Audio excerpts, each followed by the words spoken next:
व्यवसायात प्रामाणिकपणा आणि सचोटीपणा महत्त्वाचा असतो।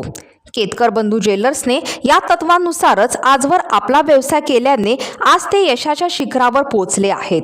त्यांच्या यशाचे हेच गमक आहे। केतकर बंधू ज्वेलर्सचा हा चढता आलेख कौतुकास्पद असून आता यापुढे केवळ कोकणापुरते मर्यादित न राहता केतकर बंधू ज्वेलर्सच्या शाखा संपूर्ण महाराष्ट्रभर विस्ताराव्यात अशा शुभेच्छा मराठी चित्रपटसृष्टीतील ज्येष्ठ अभिनेते व दिग्दर्शक महेश मांजरेकर यांनी व्यक्त केल्या। लांजा शहरात केतकर बंधू ज्वेलर्स मोतीवाले यांच्या नव्या दालनाचा भव्य उद्घाटन सोहळा सोमवार दिनांक 3 ऑगस्ट रोजी दुपारी 12 वाजता कोर्ले फाटा येथील साई समर्थ हेरिटेज या इमारतीत दिमाखात पार पडला। या सोहळ्यात ते प्रमुख पाहुणे म्हणून ज्येष्ठ अभिनेते व दिग्दर्शक महेश मांजरेकर हे उपस्थित होते। त्यावेळी ते बोलत होते। यावेळी व्यासपीठावर प्रसिद्ध अभिनेते विनय येडेकर, क्रिकेट कोच अजित तेंडुलकर, लांजा राजापूर विधानसभा मतदारसंघाचे आमदार किरण सामंत, मुंबईतील मनसेचे माजी आमदार नितीन सरदेसाई, माजी आमदार व राज्यमंत्री रवींद्र माने, माजी आमदार सुभाष बने, लांजाच्या नगराध्यक्ष सावली कुरूप, उपविभागीय पोलीस अधिकारी सुरेश कदम, उद्योजक बारक्या बने आदींसह विविध क्षेत्रातील इतर मान्यवर उपस्थित होते। उद्योजक धनंजय गोपाळ केतकर यांनी आपल्या दादर, मुंबई आणि देवरुख येथील 35 वर्षांच्या व्यवसायानंतर केतकर बंधू ज्वेलर्स मोतीवाले या दालनाची 4थी शाखा लांजा येथे सुरू केली आहे। या कार्यक्रमाला लांजातील मान्यवरांनी आवर्जून उपस्थित राहत केतकर बंधू ज्वेलर्सच्या नवीन दालनास शुभेच्छा दिल्या। या उद्घाटन सोहळ्याला संपूर्ण केतकर कुटुंबीय उपस्थित होते।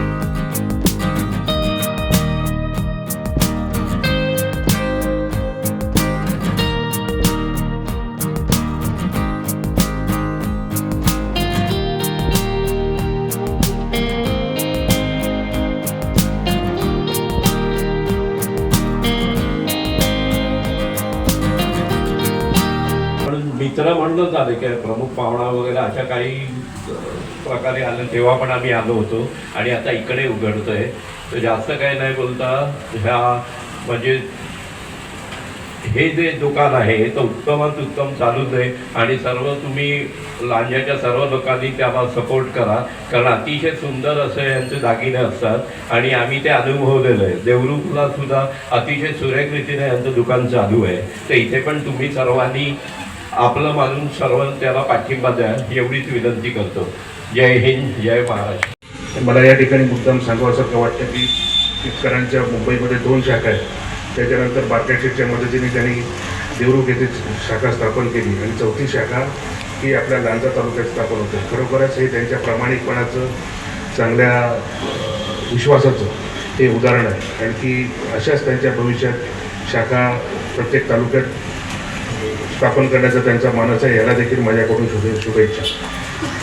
ही मेहनतीची आणि सचोटीवरती त्यांनी जी कमवलेली ताकद आहे की भविष्यात देखील ते अशाच पद्धतीने त्या उद्योगधंद्यात राहतील, या क्षेत्रामध्ये राहतील अशा मी माझ्याकडून त्यांना शुभेच्छा देतो। टाइम्स डिजिटलला लाईक करा, शेअर करा, सबस्क्राईब करा आणि बेल आयकॉन दाबायला विसरू नका। Times digital.